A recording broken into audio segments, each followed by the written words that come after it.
Oke.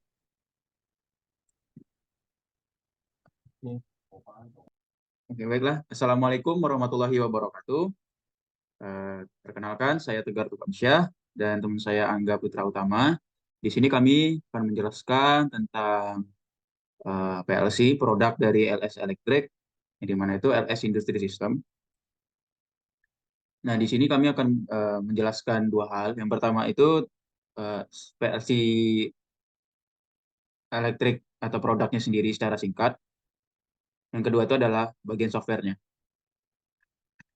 Nah, LS Electric itu, perusahaan LS Electric itu ada turunannya di mana LS Industry System, yang mana turunan inilah yang berfokus pada eh, alat-alat untuk industri, di mana terdapat 6 produk mereka, yaitu yang pertama itu ada Master Key Series, yang kedua XGT Series, ketiga XGB Series, keempat Glova GM Series, kelima ada Smart IO Series, yang keenam itu adalah Motion Control Series. Nah, di sini kami mengambil tentang XGB Series, yang di mana XGB series itu adalah kontrol logika terprogram atau PLC. Nah, PLC XGB ini itu mendukung untuk sistem kontrol sederhana hingga tugas yang kompleks. Jadi ini bisa dari yang sederhana dan sampai yang kompleks. Nah, seri ini mencakup beberapa model termasuk XBM Slim H series yang memiliki 16 input dan 16 output transistor dan fungsi kontrol posisi dua sumbu.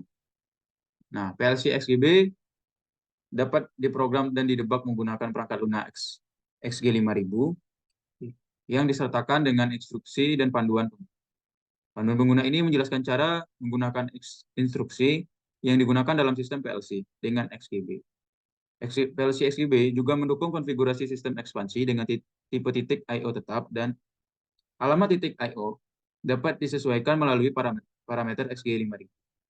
Dengan fitur ini, PLC XGB dapat digunakan untuk berbagai aplikasi industri yang membutuhkan kontrol yang fleksibel dan dapat diandalkan. Nah, di sini itu adalah gambaran wiring PLC XGB, di mana bisa ditemukan juga di datasheet-nya, datasheet XGB series dari perusahaan LS Electric.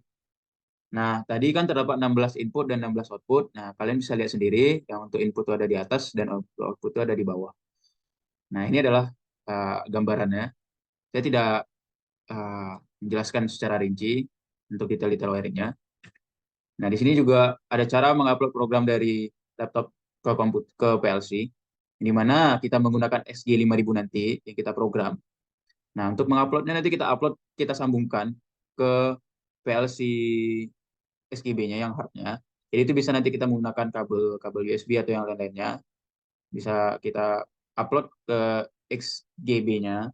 Lalu nanti dari XGB atau dari perangkat hardnya itu kita upload ke komputer yang menampilkan uh, yang apa yang ingin kita kontrol atau HMI lah secara itu sederhananya. Nah, di sini mungkin itulah penjelasan secara singkat ya terkait cara mengupload dan juga penjelasan tentang PLC-nya sendiri. Nah, selanjutnya itu adalah penjelasan tentang softwarenya atau program basic sederhana yang akan dijelaskan oleh Saudara Angga Putra Utama. Silakan Saudara Angga. Oke, terima kasih Mas Tegar. Nah, sebelumnya di sini saya akan menjelaskan program ladder diagram PLC LS elektrik. Oke, langsung saja. eh,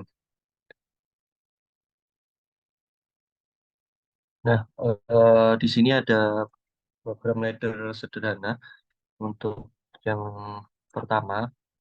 Di sini ada program latching dan unlatching dan langsung saja kita simulasikan.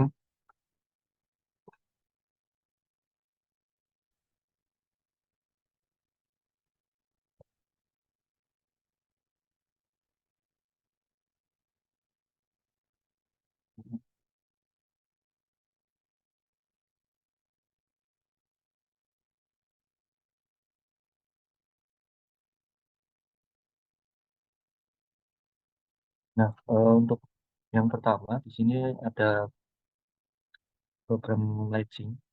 Nah, latching ini merupakan program pengunci. Di sini ada dua tombol start dan stop atau set dan reset. Untuk outputnya ada di pin 40. Nah, di bawah tombol start ini ada kontak output P40 yang digunakan sebagai pengunci. Nah, ketika start ini ditekan, kita coba aja, kita tekan. Nah, P40 ini akan menyala. Nah, ketika tombol start ini dimatikan, nah, lampu atau kontak output P40 masih tetap menyala karena ada penguncinya di sini. Nah, untuk mematikannya, maka diputuskan di jalur ini, tombol stop, kita tekan tombol stopnya, nah, maka outputnya akan mati. Untuk yang kedua, ada program timer. Nah, di sini ada timer on delay yang pertama. Nah, timer on delay ini, ketika timer ini menyala, output dari timer tidak akan langsung menyala, melainkan ada delay dari timernya. Ini kita baca 03. Nah, inilah output P41 tidak langsung menyala, melainkan dia jeda dulu selama 100 milisecond atau 10 detik, baru si output ini akan menyala. Nah, untuk mereset dari timer on delay ini, langsung dimatikan saja di kontak T on. Nah, maka akan mereset ke nol lagi. Yang selanjutnya ada timer of delay. Nah, timer of delay ini output dari timernya itu akan menyala terlebih dahulu. Jadi ketika kontak ini, kontak T off-nya menyala, kontak T off. Nah, P042 akan menyala terlebih dahulu. Nah, si timer ini, timer of delay ini belum jalan ketika kontak ini masih terhubung. Jadi dia akan mulai menghitung ketika kontaknya ini terputus atau mati. Nah, dia akan menghitung mundur sampai set sampai ke nol, maka P042 akan mati. Untuk yang selanjutnya ada timer satu kali trigger. Nah, timer ini cuma butuh eh, satu kali masukan saja agar si timer ini bisa berjalan. Oke, kita simulasikan saja ini. Nah, eh, timer ini mau dia di-trigger satu kali atau di-trigger atau terhubung, maka dia akan tetap menghitung. Jadi semisal tadi kan sudah terhubung, ketika cuma di-trigger satu kali saja, nah dia akan tetap menghitung. Ini RTG ini seperti timer of delay. Jadi outputnya nyala duluan, lalu ketika mencapai nol dia baru mati. Tapi bedanya ketika di timer of delay ini, di timer of delay, nah dia ketika timer of delay ini tetap terhubung, dia nggak mau mulai, nggak mau jalan. Jadi harus di-trigger satu kali lalu mati, baru dia jalan. Tapi ketika di TRTG, mau dia di-trigger satu kali ataupun tetap terhubung, maka timer akan tetap berjalan. Untuk yang selanjutnya ada counter. Nah, counter di sini ada counter up, yang mana counter ini akan menghitung maju. Jadi mulainya dari nol sampai set point yang ditentukan. Kita coba aja.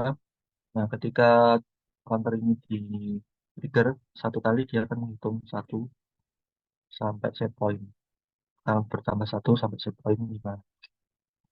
Ketika sudah mencapai set point, maka counter up ini akan menyalakan output P044 di sini. Nah, untuk meresetnya, di sini pakai coil reset agar kembali ke nol lagi. Untuk selanjutnya ada timer counter down. Jadi counter down ini dia akan menghitung mundur dari set point sampai nol. Jadi di sini set point-nya 5, jadi akan menghitung mundur 5, 4, 3, 2, 1 dan seterusnya sampai nol. Tetap saja. Nah, ini dari 5 jadi 4, 3, 2, 1, 0. Nah, ketika sudah mencapai 0, dia akan outputnya akan menyala. Di sini outputnya P045. Nah, di sini. Untuk resetnya sama seperti tadi memakai coil reset. Coil reset.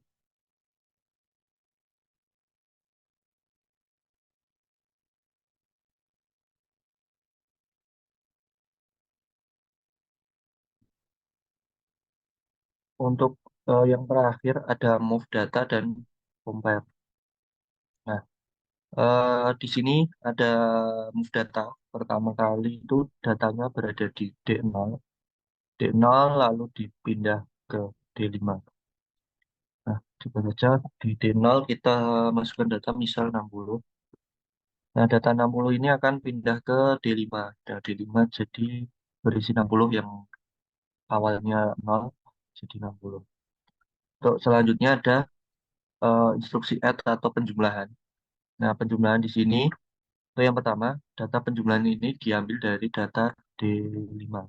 Ini D5, lalu dijumlahkan dengan 50. Jadi value-nya tetap ini 50. Yang berubah cuma D5-nya tadi dari move data.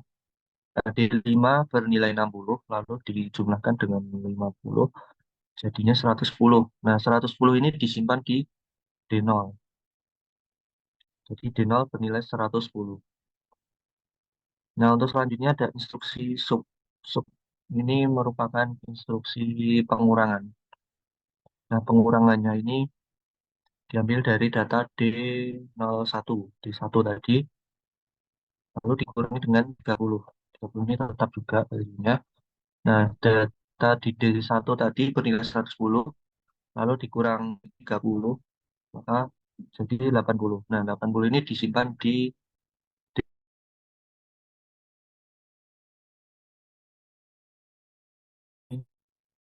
kurang dari. Jadi data di D1, D1 ketika D1 ini kurang dari 150. Nah, ketika kurang dari 150, maka outputnya dari eh, kurang dari 150 tadi akan menyala. Nah, ketika di data D1 ini bernilai 110, karena 110 kurang dari 150, maka outputnya menyala. Untuk yang kedua, lebih dari.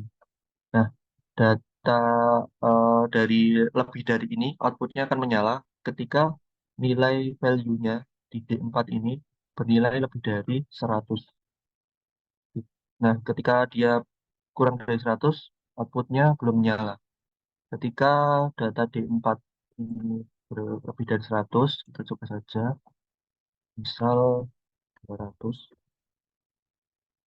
Nah, di sini di D4 bernilai 220. Karena dia lebih dari 100, maka outputnya akan menyala. Nah, di sini ada bandingan. Ketika data di D1 lebih dari 200 dan data di D4 kurang dari 200, kurang dari 500, maka output P082 ini akan menyala. Kita coba saja, semisal awalnya dari 200, jadi misal 700. Nah, ketika 700 di P82 belum nyala karena ada di sini yang pembanding kedua di D4 ini lebih dari 500. Nah, dia akan menyala ketika syaratnya itu kurang dari 500. Jadi, ketika lebih dari 200 tetapi kurang dari 500, maka P82 ini akan menyala. Karena di sini lebih dari 500, maka output P82 tidak menyala. Kita coba saja ketika dia di 300. Nah, P82 akan menyala. Karena di sini datanya itu terbatas hanya dari 200 sampai dengan 500. Oke, oke, begitu saja eh, penjelasan dari ladder diagram ini. Saya kembalikan ke Tegar. Terima kasih. Oke, terima kasih kepada Saudara Angga yang sudah menjelaskan tentang softwarenya.